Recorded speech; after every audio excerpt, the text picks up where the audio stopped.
Amados irmãos, amadas irmãs, boa noite. Estamos novamente juntos diante do Senhor para recebermos da sua palavra, a palavra que tanto necessitamos para esses tempos finais, a palavra para nosso alimento, a palavra como luz para os nossos caminhos, e que é muito importante, essa palavra é a palavra que nos dá a vida.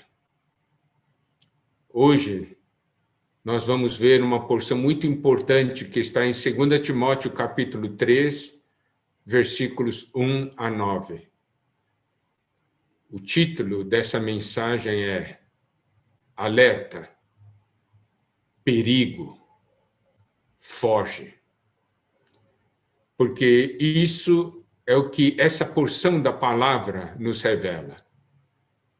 Em 2 Timóteo, capítulo 3, versículo 1, nos é dito o seguinte: sabe, porém, isto, nos últimos dias sobrevirão tempos difíceis. Essa palavra, tempos difíceis, para nós termos uma melhor compreensão, vamos ler Mateus capítulo 8, versículo 28. Mateus 8, 28 diz: tendo ele chegado a outra margem, a terra dos Gadarenos, vieram-lhe ao encontro 2 endemoniados, saindo dentre os sepulcros, e a tal ponto furiosos, que ninguém podia passar por aquele caminho. Essa palavra, tempos difíceis, essa palavra difíceis, nessa porção de Mateus 8, 28, é traduzido como furiosos. Então, vemos esses 2 endemoniados saindo dentre os sepulcros e a tal ponto furiosos que ninguém podia passar por aquele caminho.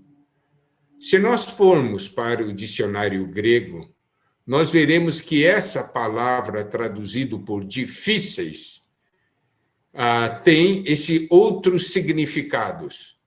Difícil de aproximar-se, difícil de tolerar, isto é, difícil de aguentar.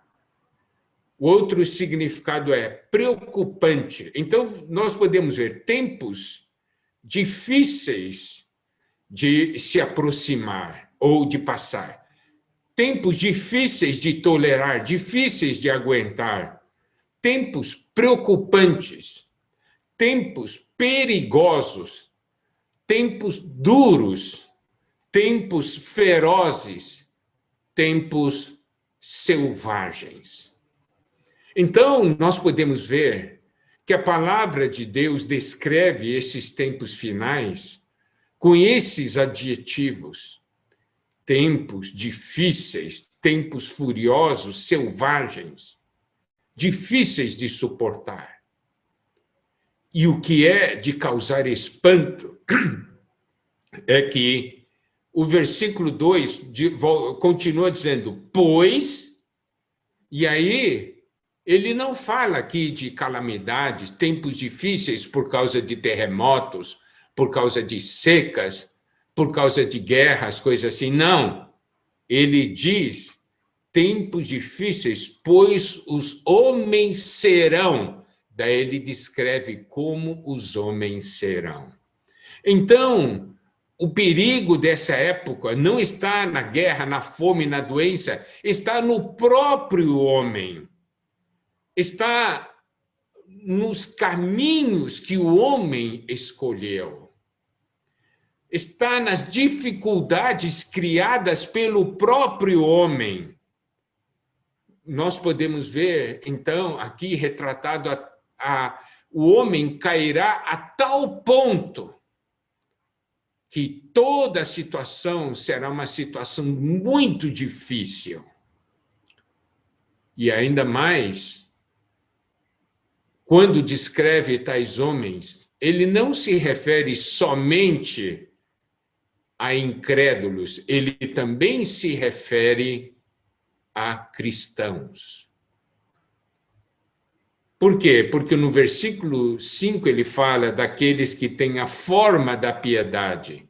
Os incrédulos não têm a forma da piedade, mas os cristãos têm. Então, é nesse ambiente que nós estamos vivendo hoje.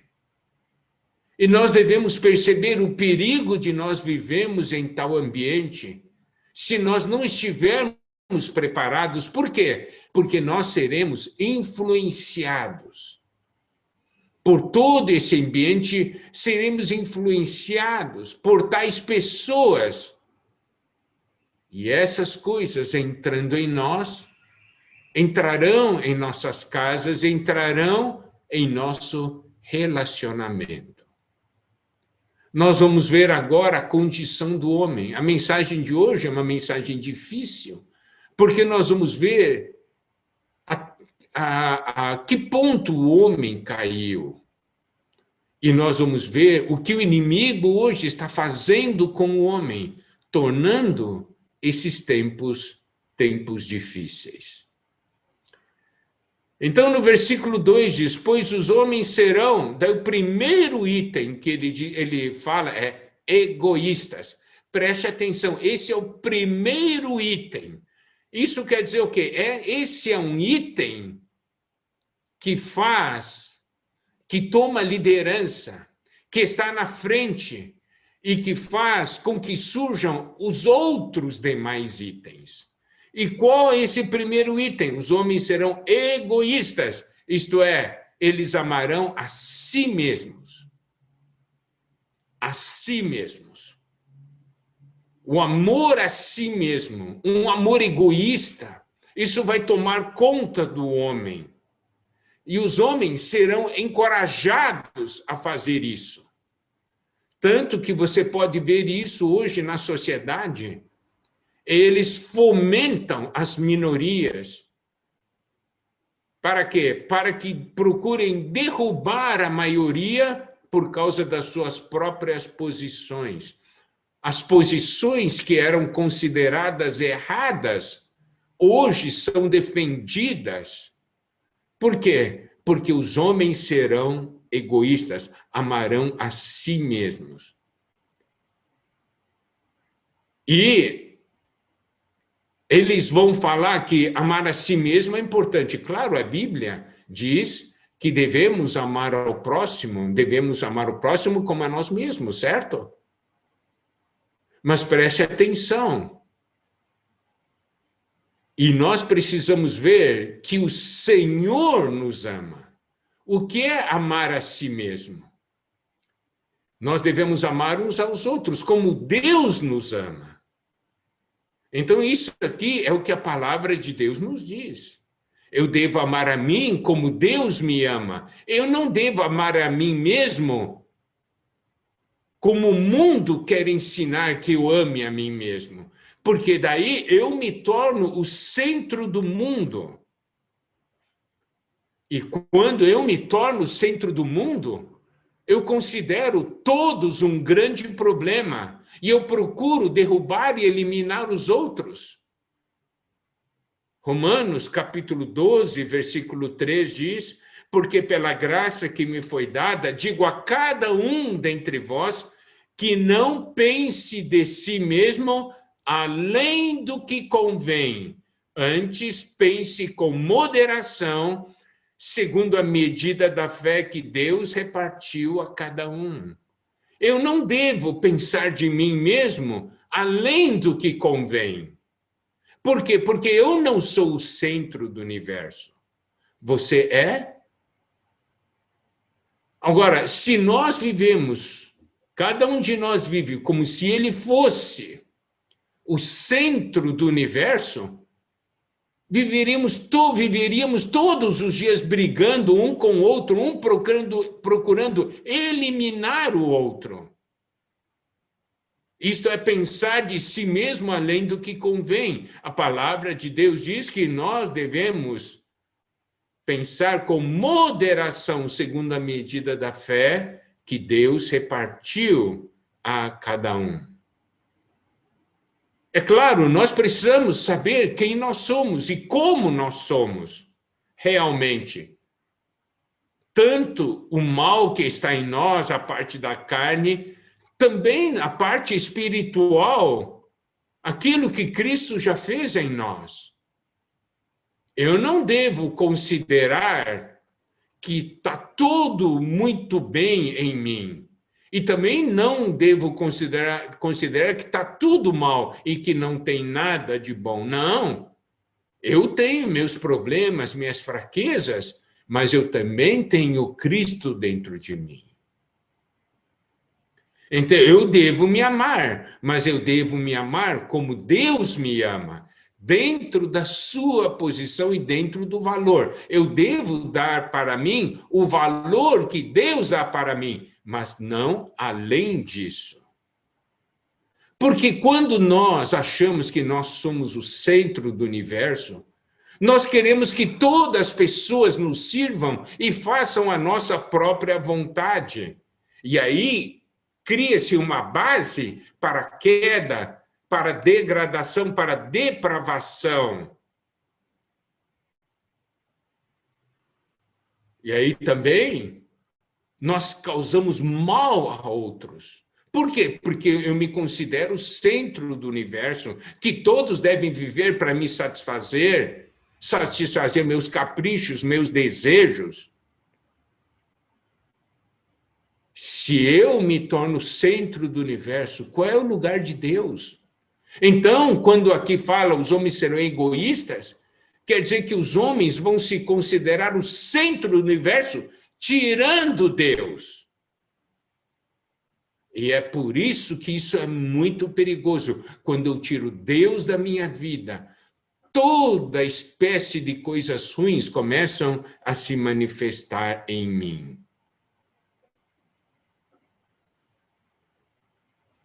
Olha só, quando eu me considero o centro do universo e eu amo a mim mesmo dessa maneira, eu destruo o meu relacionamento com Deus e destruo também o meu relacionamento com as demais pessoas, com os irmãos, com a minha família. Daí já não há mais lugar para obediência. Eu quero que todos me obedeçam e eu nunca vou obedecer a alguém e eu não irei amar a outros, mas eu vou exigir que todos me amem. Isso é ser egoísta. Isto é se considerar o centro do universo. E é isso que o inimigo de Deus está fazendo hoje. Vamos ver como ele está destruindo as famílias. Infelizmente, hoje nós vemos as crianças, os filhos serem educados dessa maneira, se considerando como centro do universo. Como se toda a sociedade estivesse ali para servi-lo. Agora chegamos ao segundo ponto.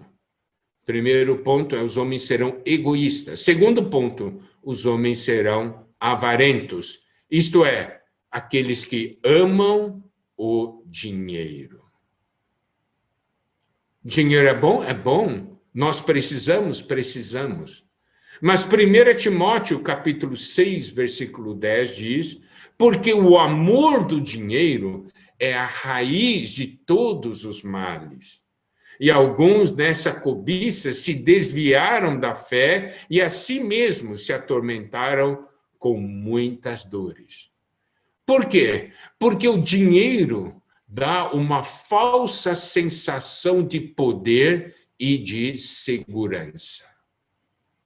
O homem, claro, todos nós precisamos do dinheiro para sobreviver, certo?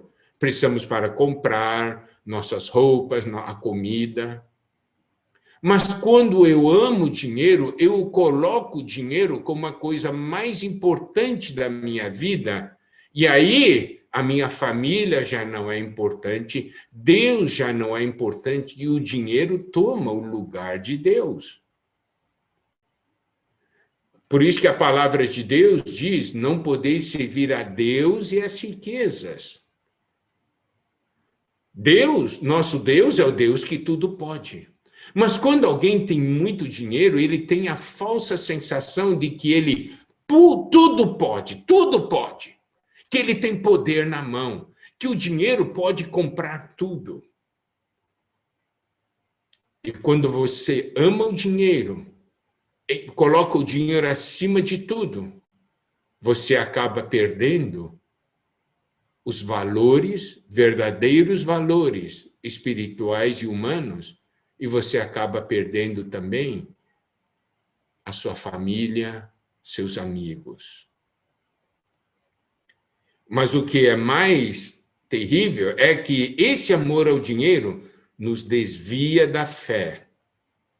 E aí nós causamos muitos problemas para nós mesmos. E aí continua dizendo que os homens serão orgulhosos,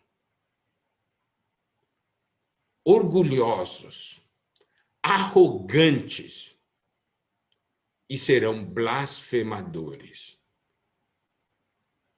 Isso quer dizer o quê? Ostentação, orgulho, blasfêmia. Nós vamos achar que nós somos alguma coisa. O que é ser orgulhoso? É eu achar que eu sou tudo, que os outros não são nada. Eu tenho valor, mas os outros não têm valor. Eu me considero uma pessoa muito importante, os outros não são importantes. Então você pode ver, os homens se tornam orgulhosos, arrogantes. Arrogante é o ato de mostrar-se acima dos outros. Querer se colocar acima dos outros. Valorizar excessivamente a si mesmo. E desprezando os demais. Tudo isso vem do quê? Do amor a si mesmo, se considerar o centro do universo.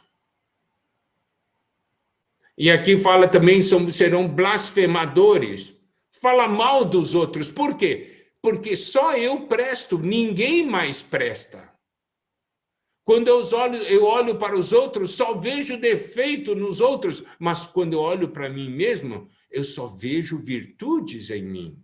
Eu nunca estou errado, sempre os outros é que estão errados. Então, eu ajo e vivo como se fosse a pessoa mais importante do mundo. E sabe o que então essas pessoas orgulhosas, arrogantes pensam? Você não é importante. Deus também não é importante. Eu sou importante. Sabe, esse tipo de sentimento, isso que nós estamos falando, é o que o mundo está semeando hoje. Você está deixando esse tipo de pensamento entrar em você?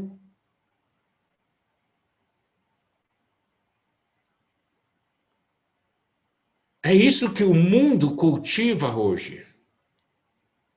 Continuando, o versículo diz: desobediente aos pais. Por que desobediente aos pais? Porque se considera o centro do mundo. Porque se considera a pessoa mais importante. Quando os pais falam, não quero obedecer. Sabe? Isso é o que o mundo está fazendo hoje com as pessoas. E nós devemos perceber, os nossos filhos estão agora nesse mundo desse jeito. Nós temos que cuidar para que nós não sejamos influenciados e para que os nossos filhos e netos também não sejam influenciados. Por quê? Porque o mundo vai produzir pessoas assim. Ingratos, continua, ingratos, sem gratidão. Quando alguém faz algo para ele, não tem gratidão. Por quê? Você tem que fazer para mim, é sua obrigação. acha que todo mundo é obrigado a fazer a sua vontade, a fazer a vontade dele. E quando alguém faz algo para ele, você somente fez o seu dever. Não tem gratidão. Olha só, hoje, quantas crianças sabem dizer obrigado? Hoje, as pessoas já não dizem mais obrigado. Por quê? Porque isso é o que o mundo está formando. E nós temos gratidão a Deus, nós temos gratidão aos irmãos, porque os irmãos cuidam de nós, oram por nós temos gratidão a nossos pais, porque eles nos criaram, eles nos geraram. Gratidão aos professores. E ainda mais, serão irreverentes, ímpios. Sabe? Irreverentes, também traduzido como ímpios. Significa que não tem reverência nenhuma, sem santidade. Ímpio é ligado à impiedade, que é contrário da piedade. Piedade é manifestar Deus. Ímpio é não manifestar a Deus.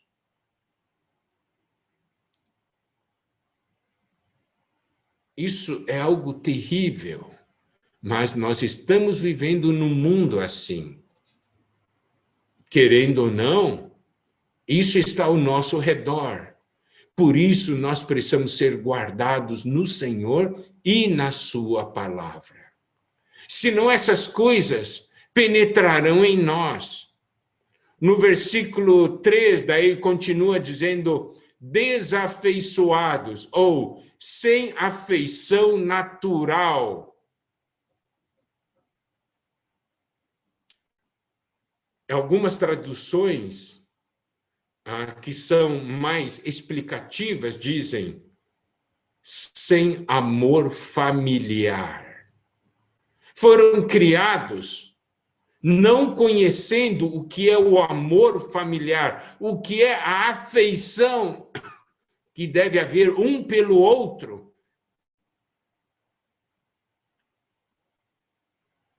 E não é isso que está acontecendo hoje. Hoje já se perderam já se perdeu o sentimento de família, já não se cultiva mais as afeições familiares, os sentimentos familiares. A família passa a ser um grupo de pessoas que estão morando juntos debaixo de um mesmo teto. Não tem mais amor, não tem mais obrigação familiar, não tem mais o cuidado uns pelos outros. Por quê? Os homens serão egoístas. Cada um pensará em si mesmo. Ainda um outro item aqui diz, implacáveis. O seu significado no grego é uma pessoa com quem não se consegue chegar a um acordo. Você não consegue negociar com tal pessoa. Sempre tem um comportamento agressivo que ataca os outros. Não consegue chegar num acordo. Tudo tem que ser feito do jeito dele e terminou. E quer impor a sua própria vontade, por quê? É egoísta, ama a si mesmo, se acha importante, o dono do mundo, o centro do mundo.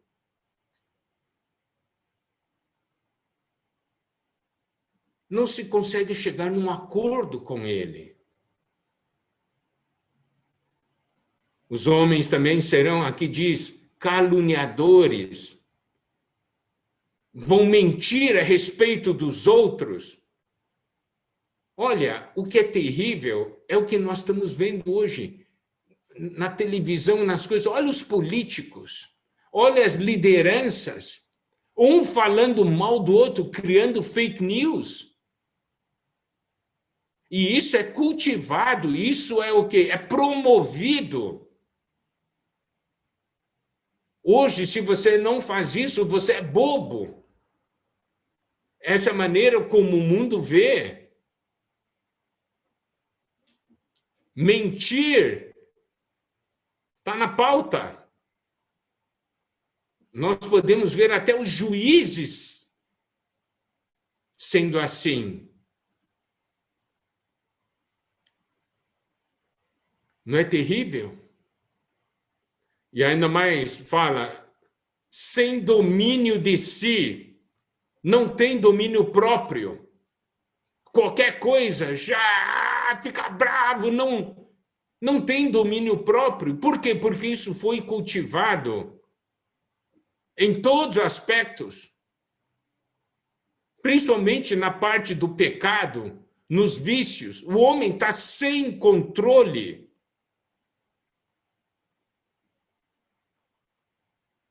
Sem domínio próprio, sem domínio de si. E aqui ainda diz cruéis.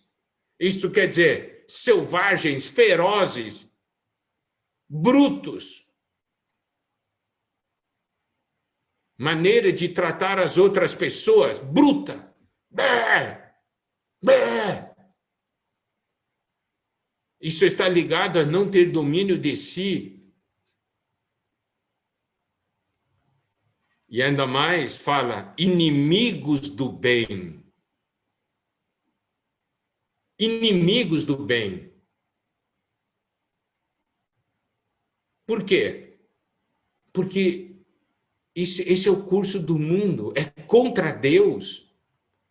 O mundo é contra os valores espirituais. E no versículo 4, fala traidores. Isso quer dizer o quê? Aqueles que entregam ao inimigo pessoas que confiam nele. Uma determinada pessoa confia em você, mas você trai essa pessoa. Por quê? Porque você é egoísta. Se procura somente o bem próprio, você vende os seus amigos, vende os seus familiares, entrega para o inimigo.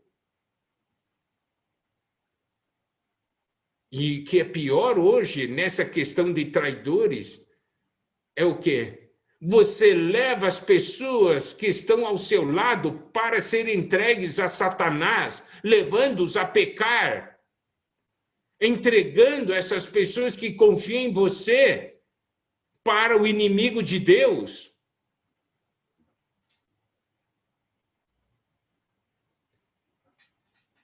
Olha, irmãos, realmente quando a gente vê o que a palavra de Deus diz, retrata exatamente essa época em que nós estamos vivendo. O mundo está formando pessoas assim hoje. Ainda continua, né? Traidores, atrevidos, são pessoas precipitadas, despreocupadas com as consequências. Por isso que atrevido ultrapassa os limites, causando dano a outros. A pessoa só pensa em si. Daí, quando ele ultrapassa o limite, causa dano a outros. Enfatuados, é dizer, pessoas convencidas. No grego é como se fosse levantar fumaça envolvendo uma neblina. Pessoas convencidas se acham grandes, que estão se elevando, mas é que nem fumaça, é que nem neblina. Cego com orgulho, uma pessoa convencida. E ainda continua dizendo, mais amigos dos prazeres que amigos de Deus. Amigos dos prazeres. Isso por quê? Porque tudo começou aquele primeiro item, egoísta, aquele que ama a si mesmo. Eu só penso no meu prazer. Daí, que é que aparece? Nada é proibido. Eu posso quebrar todas as regras. Para mim, não há limites, eu não conheço limites que me restringam. Onde estou aqui não tem nenhuma regra. Eu removo tudo que me inibe, que tenta me restringir.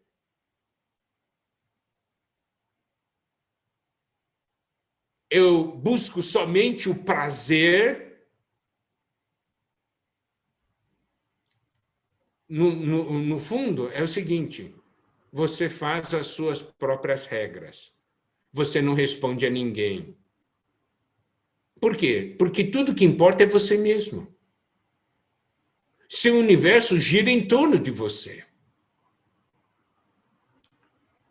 Se as minhas atitudes fazem os irmãos tropeçarem, não estou nem aí, eu busco a minha felicidade, os outros que se virem.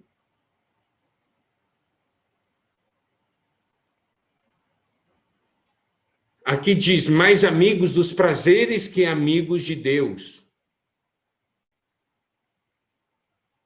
Você sabe, para nós que conhecemos a verdade, nós não precisamos escolher entre o prazer e Deus. Ou escolho o prazer ou escolho Deus. Por quê?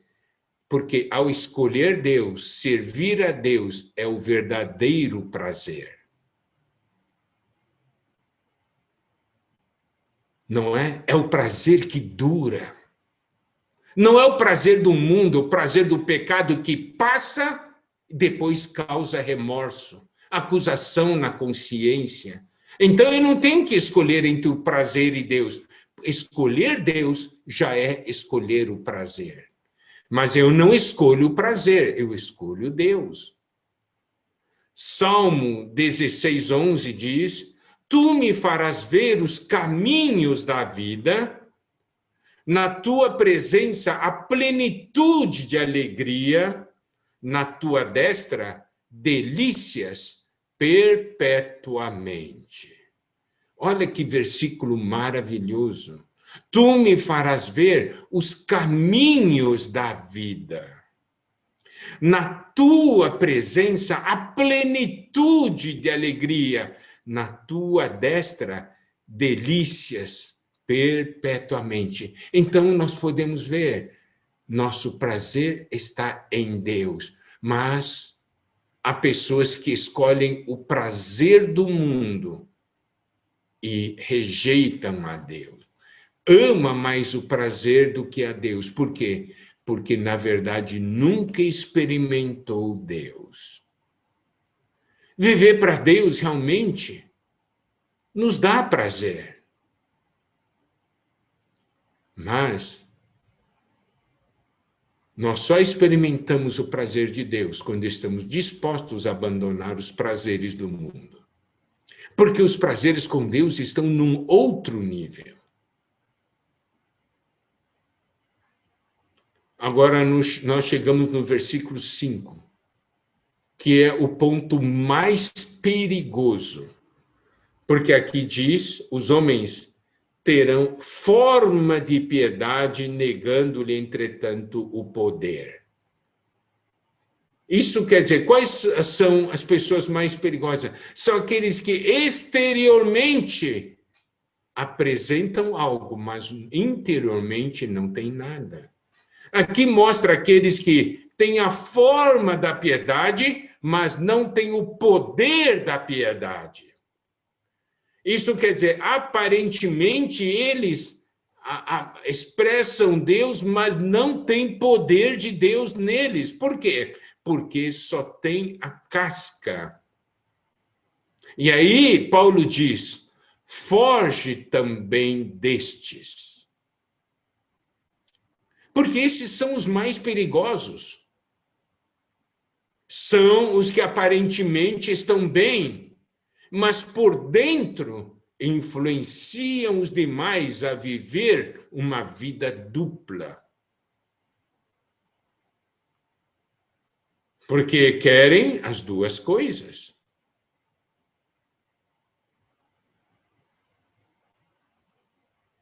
Mas, irmãos, amadas irmãs, nós precisamos perceber que Esse mundo hoje é muito perigoso. Esse mundo forma tais pessoas. Essa é a sociedade na qual vivemos. Mas, preste atenção, nós somos aqueles que têm Deus e a palavra de Deus. Nós devemos influenciar tais pessoas por meio do Evangelho. Mas não devemos permitir que essas pessoas nos influenciem. 1 Coríntios 15, 33 diz: não vos enganeis, as más conversações corrompem os bons costumes. Não quer dizer que nós não podemos ter contato com tais pessoas, porque se assim fosse, nós teríamos que viver trancados em casa, porque o mundo hoje está assim. Mas o que a palavra de Deus nos mostra é que nós não devemos conviver com tais pessoas. Isto é, viver junto com eles. Nós podemos ter contato com eles, mas nós nunca devemos nos misturar com eles. Interiormente há uma separação. Interiormente nós fugimos de tais pessoas. Mas precisamos contactar essas pessoas, certo?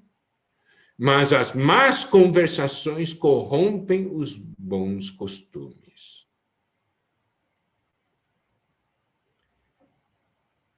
Por que nós temos que fugir? Por que nós temos que cuidar para que essas coisas não nos influenciem? Porque nós corremos o perigo de que essas coisas entrem em nossas casas.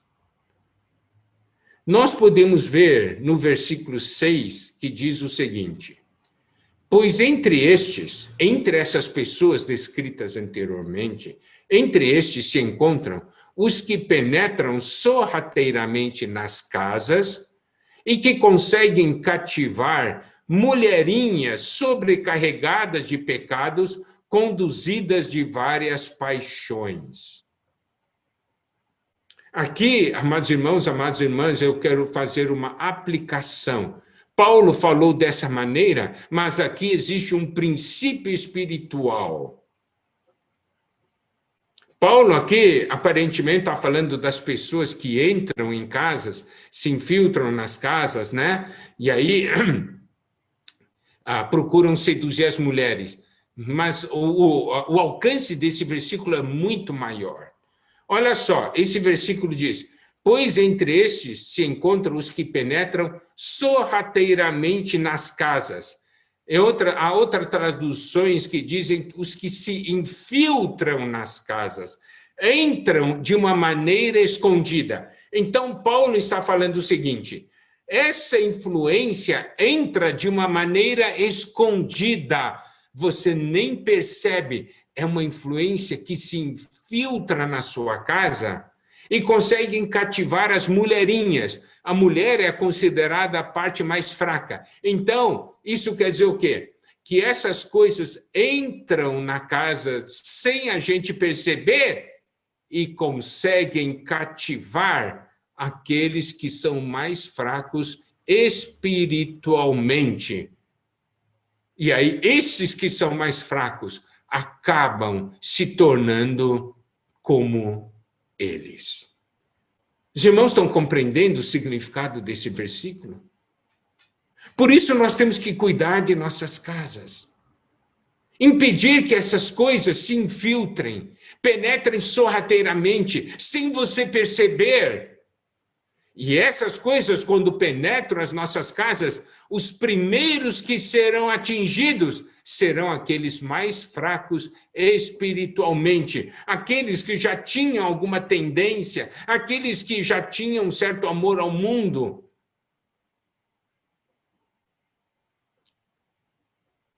Nós precisamos conhecer, amados irmãos, a maneira como Satanás atua. Na Bíblia, nós vemos principalmente duas maneiras como Satanás se apresenta. Claro, há várias maneiras como ele se apresenta, mas eu quero apresentar duas que consideramos as mais importantes. Primeiro, Satanás se manifesta como leão que ruge. Isso está em 1 Pedro 5,8, que diz: sede sóbrios e vigilantes, o diabo, vosso adversário, anda em derredor, como leão que ruge procurando alguém para devorar. Então ele vem como leão que ruge, alguém que quer devorar, quer perseguir, tá certo? Essa maneira, essa maneira quando se manifesta, é mais fácil de se identificar.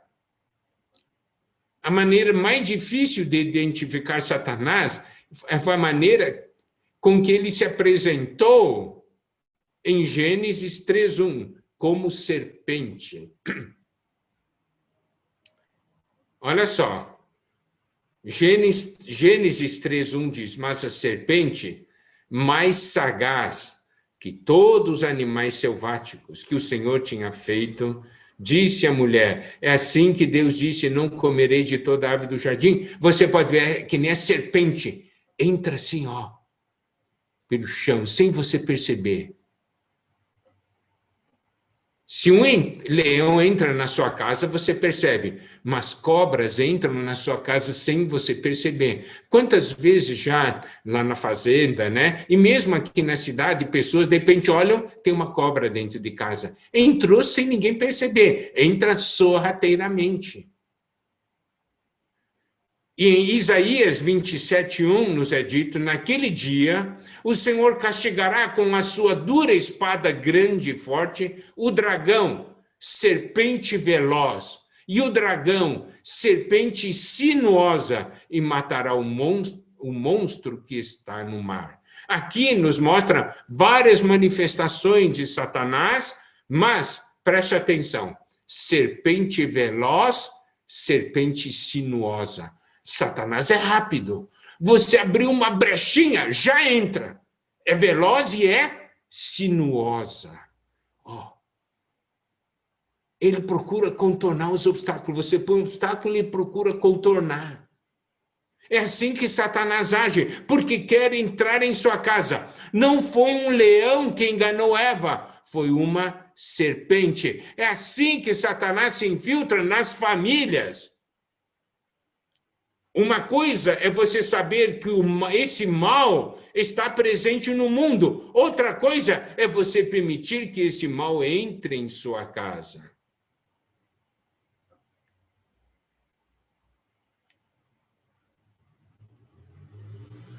Amados irmãos, amadas irmãs, nós precisamos ver. É tempo de amar o Senhor. É tempo de amar o Senhor. Não sermos aqueles que amam a si mesmos, esse amor egoísta.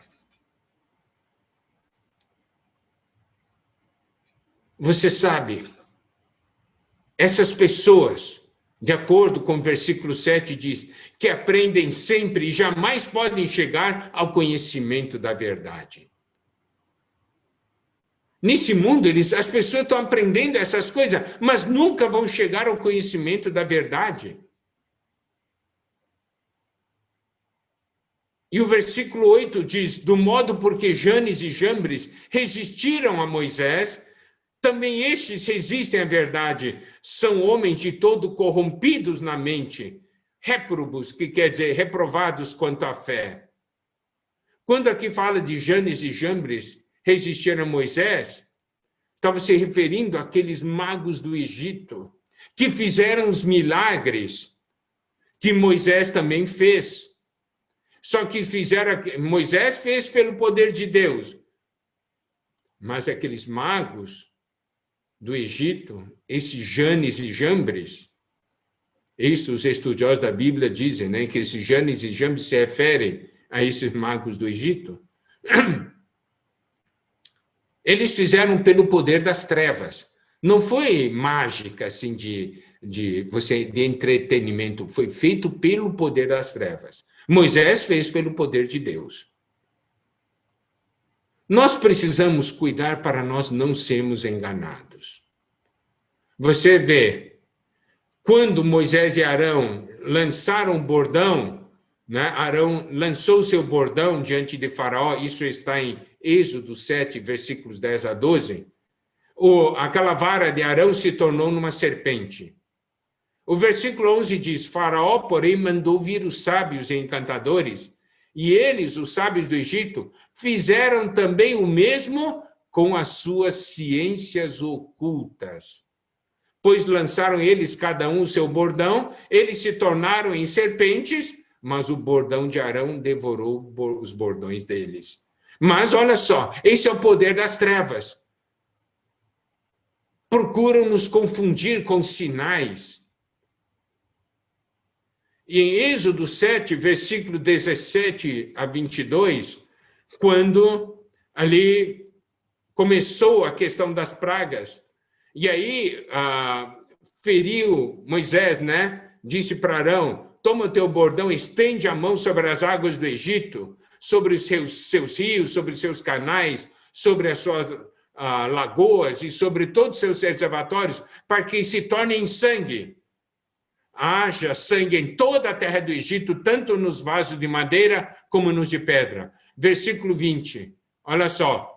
Fizeram Moisés e Arão como o Senhor lhes havia ordenado. Daí Arão, levantando o bordão, feriu as águas que estavam no rio, à vista de Faraó e seus oficiais. E toda a água do rio se tornou em sangue. Olha o versículo 22. Porém, os magos do Egito fizeram também o mesmo com as suas ciências ocultas. Então, esse foi o primeiro dia da praga. Segundo dia da praga, Arão estendeu a mão, Êxodo 8, versículos 6 a 7, Arão estendeu a mão e subiram rãs que cobriram a terra do Egito. Versículo 7 diz, então os magos fizeram o mesmo com suas ciências ocultas e fizeram aparecer rãs sobre a terra do Egito. Essa foi a segunda praga. Agora chegamos na terceira praga. Êxodo 8, 16 a 19. Versículo 17 diz assim, fizeram assim, Arão estendeu a mão com seu bordão e feriu o pó da terra, e houve muitos piolhos nos homens e no gado, todo o pó da terra se tornou em piolhos por toda a terra do Egito. Versículo 18, preste atenção. E fizeram os magos o mesmo com suas ciências ocultas para produzirem piolhos, porém não o puderam. E havia piolhos nos homens e no gado. Então disseram os magos a Faraó, isto é o dedo de Deus, está vendo? Houve primeiro sinal da vara, do bordão se tornar em serpente, tá? Isso aqui foi um primeiro sinal, mas não era ligado às pragas.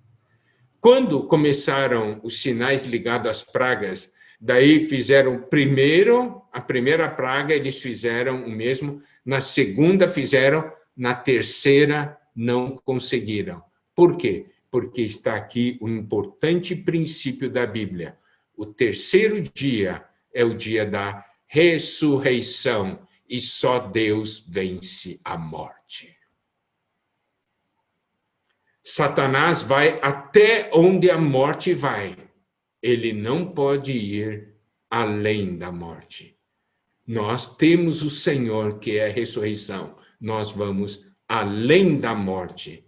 Nós somos da ressurreição. Amados irmãos, amadas irmãs, esse é o mundo em que nós vivemos hoje. Não se deixe enganar. Não permita que essas coisas, não permita que o amor a si mesmo gere tudo isso que foi falado hoje à noite. O Senhor Jesus disse, em Mateus 16, né? Se alguém quer vir após mim, a si mesmo se negue, tome a sua cruz e siga-me. Daí ele continua dizendo, né? Quem amar a sua vida, própria vida, perdê-la. Agora, quem negar a sua vida, né? Achá-la. Louvado seja o Senhor. É tempo de nós amarmos a Deus e não o amor egoísta a nós mesmos. O princípio da queda das igrejas foi retratado em Apocalipse 2, quando a igreja abandonou seu primeiro amor. Que o Senhor restaure sempre o nosso amor para com Ele. E que o Senhor sempre ocupe o trono que está em nossos corações. Porque se nós estivermos no trono, será o fim. Nosso coração, o trono do nosso coração, pertence ao Senhor. Amém? Que o Senhor nos abençoe.